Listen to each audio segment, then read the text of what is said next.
Hey guys, आप सबका स्वागत है दाश डिशो पर। गाइस, अभी एक चाइना का पेपर लीक हो गया। उस पेपर में लिखा हुआ था कि चाइना 2015 से ही बायोलॉजिकल वेपन्स के यूजेस के बारे में डिस्कस कर रहा था, जिसे कोविड-19 यह एक बायोलॉजिकल वेपन है। अगर अभी तक तो ये प्रूव नहीं हुआ है कि कोविड-19 एक बायोलॉजिकल वेपन की तरह यूज़ किया गया था, पर अगर इस न्यूज़ और जो पेपर लीक हुआ है इसके आधार पर हम कह सकते हैं कोविड-19 एक बायोलॉजिकल वेपन की तरह यूज़ किया गया था। चलिए गाइस, इस टॉपिक में बेहद ही सरल भाषा में लैंग्वेज में समझने की कोशिश करते हैं। चैनल पर नए हैं तो चैनल को लाइक और सब्सक्राइब करिएगा।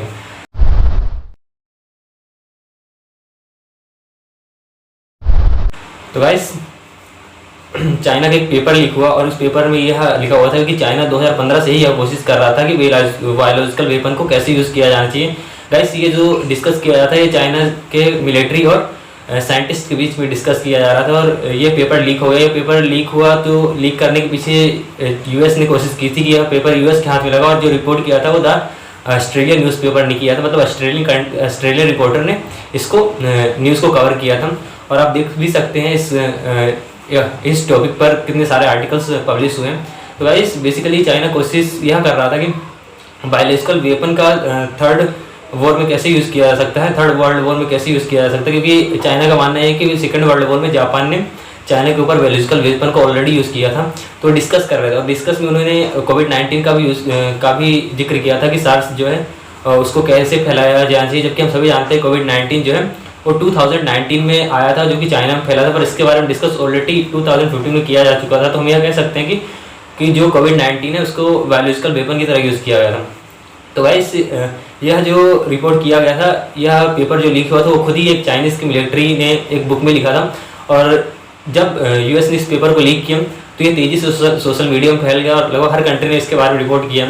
अब इसके पीछे चाइना ने भी कुछ कहा होगा। चाइना ने गाइस ये कहा कि हम सिर्फ ये देख रहे थे कि, और ये 2015 में ही हम डिस्कस कर रहे थे कि बायोलॉजिकल वेपन क्या होता है, इससे रिलेटेड कुछ हम डिस्कस कर रहे थे, और ये बहुत पहले से अमेजोन पे अवेलेबल था और इससे कोई भी कोविड-19 का रिलेशन नहीं हो, ना ही हम कोविड-19 को बायोलॉजिकल वेपन की तरह यूज़ कर रहे थे। तो गाइस, आपका क्वेश्चन होगा बायोलॉजिकल वेपन क्या होते हैं।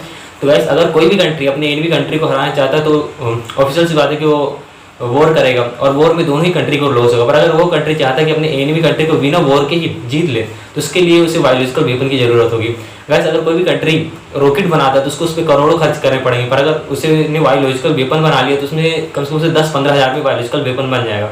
और बायोलॉजिकल वेपन सस्ता होने के साथ साथ उसका ये भी प्रॉफिट है, तो उसको हम कहीं भी रख के छुपा के ले जा सकते हैं, जबकि रॉकेट को ऐसे किया नहीं जा सकता क्योंकि रॉकेट बहुत ही बड़ा होता है। और गाइस, इसकी जांच में इसको पता भी नहीं लगाया जा सकता कि हाँ बायोलॉजिकल वेपन किसी के पास है या नहीं।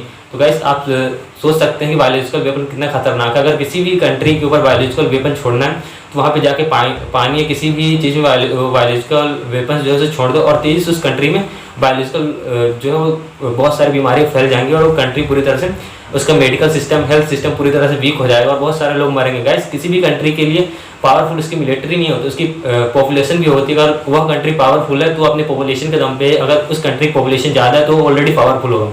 पर अगर गाइस किसी कंट्री को हराना है, एनिमी कंट्री को हराना है, तो उसके पॉपुलेशन को कम करना, वहाँ की अर्थव्यवस्था को खराब करना, हेल्थ सिस्टम को पूरी तरह से वीक कर देना और उस देश को गरीब करना, अगर ये सब हो गया तो ऑलरेडी वह कंट्री ऑलरेडी हार चुका होगा। तो गाइस, चाइना ने यही करा है। आप देख सकते हैं कि आज दुनिया की हर कंट्री में सेम ही स्थिति है। हर कंट्री कोविड-19 बहुत तेज़ी से फैला हुआ है और इसके लिए चाइना को बहुत ज़्यादा क्रिटिसाइज भी किया जा रहा है, क्योंकि हर कंट्री ये बोल रहा है कि चाइना से अच्छे से हैंडल नहीं किया कोविड-19 को, जिसके कारण पूरे देश में फैल चुका। और आपने ऐसी कोई भी न्यूज़ नहीं पढ़ी होगी कि चाइना में अभी कोविड-19 फैल रहा है, क्योंकि चाइना ने जब ये बायोलॉजिकल वेपन बनाया था तो ऑलरेडी उन्होंने यह अच्छे से देख लिया होगा कि इसको काउंटर करने के लिए हमें कौन सी मेडिसिन उपयोग करनी चाहिए, और इसके बाद उन्होंने कोविड-19 को पूरी तरह से फैला दिया।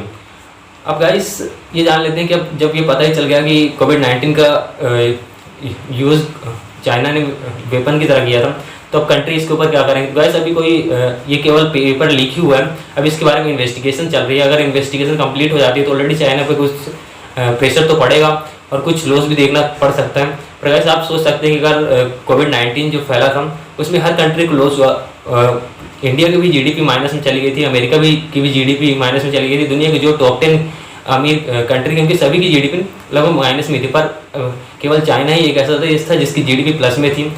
यानी कहा जा सकता है कि चाइना ने ऑलरेडी कोविड-19 को पूरी तरह से कंट्रोल कर लिया था, फिर उसने कोविड-19 को हर कंट्री में लगभग फैला दिया। तो गाइस अब ये कहना गलत नहीं होगा कि चाइना ने कोविड-19 को बायोलॉजिकल वेपन की तरह यूज़ किया है। आपको इसके सभी आर्टिकल डिस्क्रिप्शन में दिए गए लिंक में मिल जाएंगे, आप इजीली उसको चेक कर सकते हैं। Thank you guys. आपको यह वीडियो कैसी लगी, चैनल को लाइक और सब्सक्राइब करिएगा।